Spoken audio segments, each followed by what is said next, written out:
This is a story about humanity's greatest champion, a hero who, when all hope seemed lost, defied the gods themselves to save mankind from certain destruction. But this is not that story. This is the story of his legacy. In the primordial darkness before time, there existed only the eternal slumbering giant Ymir, whose dreams birthed the cosmos and whose flesh became the world. From his heart the sun was born, and from his eyes the stars scattered across the night sky. Then, from his beard flowed the mighty river of existence. All of creation hung upon this river Styx, where the souls of men were carried to the hall of the dead. But Styx was also guarded by a ferryman known as Charon, who would carry mortals across for a price. For most of history, mankind had no knowledge of the great beyond. They lived in ignorance, blissfully unaware that death was but a fleeting moment in their immortal existence. And so they lived fast, reckless and wild, never knowing that one day they would find themselves on the shores of the river Styx.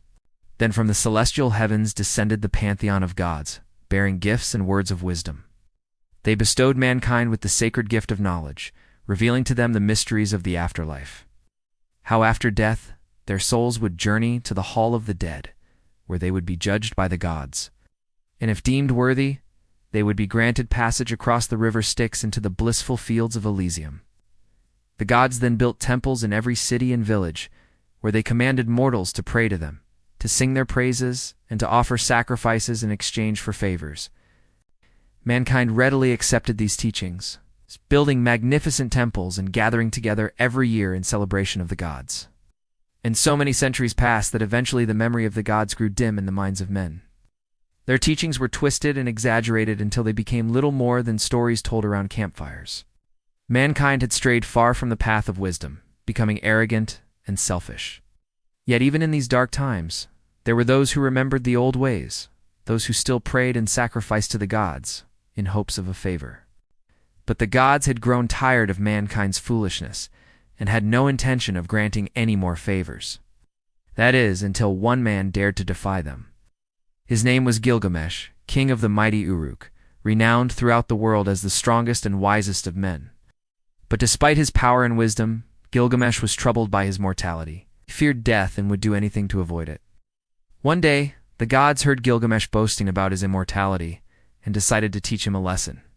They unleashed a terrible monster upon him, a creature of immense strength and size, whose very breath could snuff out the lives of men.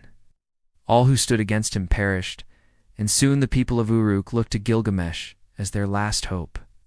Heeding their desperate pleas, Gilgamesh strapped on his armor and marched forth to confront the beast. As he approached the monster's lair, he could hear the creature's deafening roars echoing through the mountains. With a deep breath, Gilgamesh stepped into the cave, ready to face whatever horrors lay within. There he saw the monster Enkidu stirring in its slumber. Its eyes were like burning coals, and its teeth were as sharp as daggers. Without hesitation, Gilgamesh charged forward, sword raised high. The two titans clashed, and the very earth trembled beneath their feet. They fought with all their might, neither willing to yield. But as the battle raged on, Gilgamesh began to tire. Enkidu was too strong, too relentless. Just when he thought he might be defeated, Gilgamesh remembered the gods and cried out to them for help. In answer, the gods sent down a terrible storm, lightning splitting the heavens and thunder shaking the very foundations of the earth.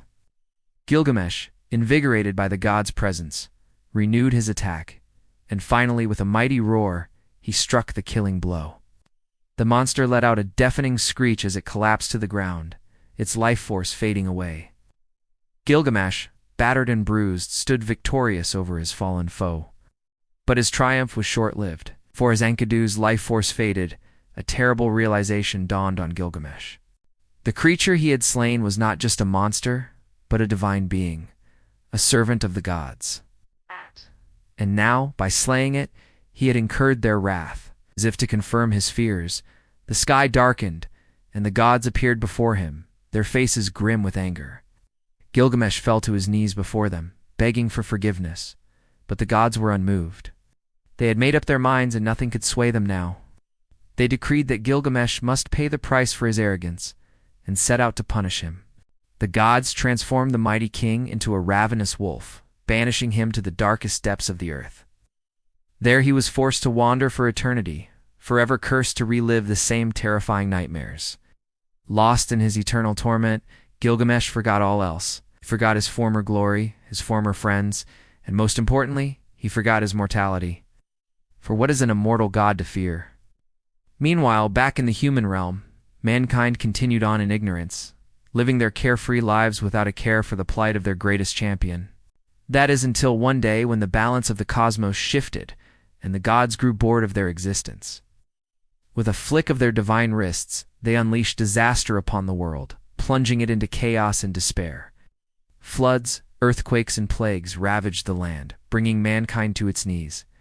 Once again, the gods presented mankind with a choice: either atone for their sins or face total annihilation. Mortals looked to the heavens and pleaded for mercy, promising to change their ways if the gods would just show them favor. Touched by their sincerity, the gods agreed to give them another chance. However, they demanded that someone must ascend to the heavens and bring them an offering of gold from the mountain of the sun, a task almost impossible, for who could survive the intense heat of such a perilous journey? Mankind searched far and wide for a hero to undertake this quest, but could not find anyone brave or foolish enough to attempt it. Just when all hope seemed lost, one man stepped forward. His name was Quintana, and though unknown to most, he was a descendant of Gilgamesh. Quintana had heard tales of his ancestors' glory, of his strength and courage, and longed to emulate him. He knew the dangers of the quest, but was determined to succeed. He set off at once, traveling for many days, until he reached the foot of the mountain of the sun. Before him towered a peak that seemed to pierce the heavens, its slopes so steep that even a bird could not fly straight up. Yet Quintana was undeterred. With a deep breath he began to climb. Days turned into weeks, and weeks into months, but still Quintana pressed on. Finally he neared the summit and emerged into a world unlike any he had ever seen before. The air shimmered with divine energy, and the very earth seemed to hum with power. Before him lay the celestial forge where the gods crafted their weapons, and where the very fabric of reality was woven. But Quintana's journey was not over yet. He had to retrieve the legendary golden fleece, which shone with the light of 1,000 suns. To reach it, he had to navigate through a labyrinth of fire and stone, dodging bolts of lightning and molten rivers of lava. Just when he thought he might be defeated, Quintana remembered the words of his ancestors, and drew strength from them. He pushed on and finally reached the golden fleece. It floated in the center of a pool of molten gold, its light so bright that it seemed to burn away all impurities. With a final burst of speed, Quintana snatched the fleece from its pedestal and turned to flee. But suddenly the ground beneath him began to shake. The gods had sensed his presence and were preparing to strike. Quintana ran for his life, dodging falling boulders and leaping over chasms of fire.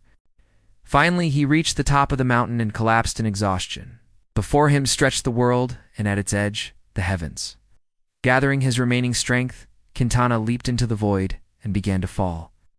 But just before he hit the ground, his body blazed with divine energy. His mortal form was gone, replaced by that of a magnificent golden warrior. His muscles were corded with divine power, and his eyes blazed with celestial fire. He soared through the heavens, the golden fleece held high, a new champion of mankind. Touched by his bravery, the gods allowed him to keep the fleece and granted him immortality. Thus Quintana became the first immortal man, forever bound to the heavens. And so the cycle continued, each age producing its own heroes and villains, each destined to play their part in the grand tapestry of existence. But the story of Quintana was not one to be spoken of lightly, for it spoke of a time when gods and mortals walked together, when the fate of the world hung in the balance, and when one man dared to defy the gods themselves.